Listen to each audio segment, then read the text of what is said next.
guess what? Luigi Mangione, who's been charged with the death of Brian Thompson, the CEO of United Healthcare, was identified by police in San Francisco 4 days before his arrest. Apparently, Luigi was known to the Popo in California because he'd been reported missing by his mom, Kathy, on November 18th. That was just 2 weeks before Thompson was unalived. Are you thinking what I'm thinking right now? I'm thinking that if the cops were able to recognize Luigi in the images, then his family must have recognized him too. Why didn't they alert the cops? Was this a loyalty to the family type of thing? They didn't want to be snitches? Maybe they didn't want him caught? Or was it just too hard to throw a loved one under the bus? The Daily Mail is reporting that according to a friend of Luigi's, his family actually hired a private eye to find him after he went dark sometime in 2023. And even the PI couldn't find Luigi. Missing persons case was opened and a detective in the city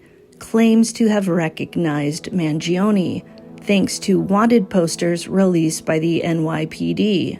The Chronicle newspaper reported that the FBI was then notified of Mangione's potential ties to the case. However, the NYPD says they never got word from the West Coast. Let's now talk about Luigi and where he's currently bunking. He's at the State Correctional Institution at Huntingdon in Pennsylvania. He's now eating, sleeping, and pooping in a 15 by 6 foot single cell with concrete walls. He has a bed, a desk with a seat, a sink, and a throne, if you know what I mean. It's all made of cold, hard metal, so no nice support mattress for Luigi's bad back. There's a window out the front of the cell so he can get a little natural light. He doesn't yet have a TV, but he can buy one if he wants one. If I had to guess, I would say he's gonna get one because he wants to see and hear all the news about himself.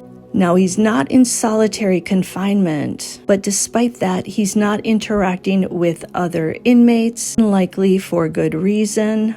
As popular as he is, he still has a target on his back because of his high profile and notoriety. I heard on one news channel that Luigi will not survive long in prison unless he's protected and stays to himself at all times. He needs to get used to being alone, which may not be a problem for him since he went off-grid from friends and family anywhere from a year to 7 months, depending on whom you ask. Inmates clearly know who Luigi is and what he's accused of. Some of them see him as a hero and were heard shouting, "Free Luigi!" the other night when reporter Ashley Banfield had a correspondent somehow positioned outside the prison. Some of the prisoners said he was not interfering with their lives inside the big house. Others said he was. And though Luigi can go outside, so far he's wisely stayed within his metal cage. I say this because at Huntingdon,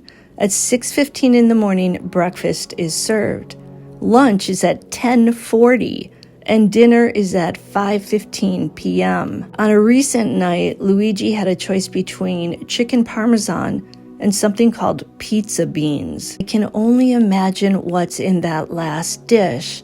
Like they probably threw all the week's leftovers into these so-called beans. The prison's regular menu includes fruit, probably canned fruit, grits, which I love, scrambled eggs, and something called porcupine meatballs. Oh my God, what in the hell is in that? I guess it's ground beef and rice. Why the creative names for these dishes? Sounds like somebody with an imagination is working in the kitchen. I heard one person who stayed at that prison say that at one time it was the hardest prison in America. The guy said he was sent there because the judge wanted to break him. I would imagine a guy like Luigi will find the conditions very difficult. It can't be easy going from the world is your oyster and you're hanging out in Japan and Hawaii, now having to ask permission to do pretty much everything beyond maybe eating, sleeping, and pooping. One thing that's good for Luigi and his family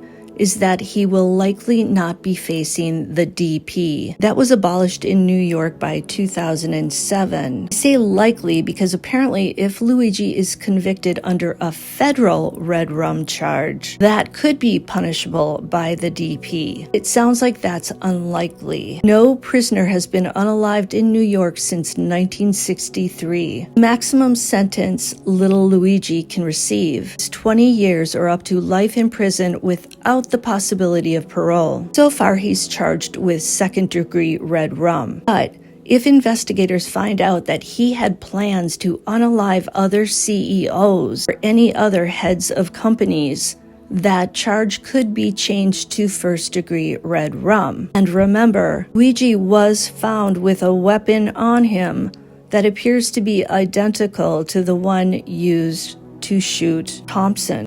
Now, 3 search warrants have been issued, and prosecutors are now presenting evidence to a grand jury to try and secure an indictment. If they get that, a red rum charge, it would make the case to extradite Luigi from Pennsylvania to New York stronger. Luigi doesn't want to go to New York, and that's because he faces the red rum charge there. The police have received search warrants for the burner phone that was left behind in the alley as the masked man took off after attacking Thompson, but so far they haven't been able to get into it. Personally, I really hope they do, because remember, there's footage of the masked man talking on a cell phone prior to the crime. Who was he talking to? And did that person know about what the masked man was about to do? Search warrants have also been issued for the hostel where Luigi was staying in New York City, and for the gray backpack found in Central Park full of Monopoly money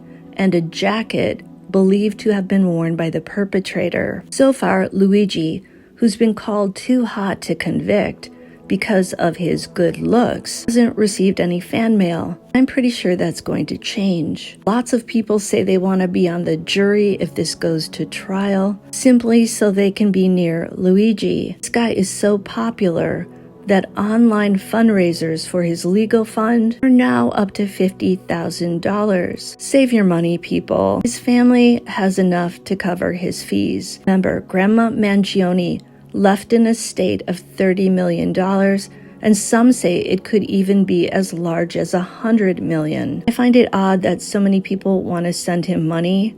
First of all, we saw the footage of him unaliving Thompson. That's a violent act. Somebody's dad is dead. Whether or not we're furious with health insurance companies and their greed, a human being is dead. And again, Luigi's family is loaded. If they could afford to send him to a high school that costs $40,000 big ones a year, you think his mom and dad can't handle the legal fees? Think again. That's all for now, and I'll see you next time on Bed Crime Stories. Please like, share, and subscribe.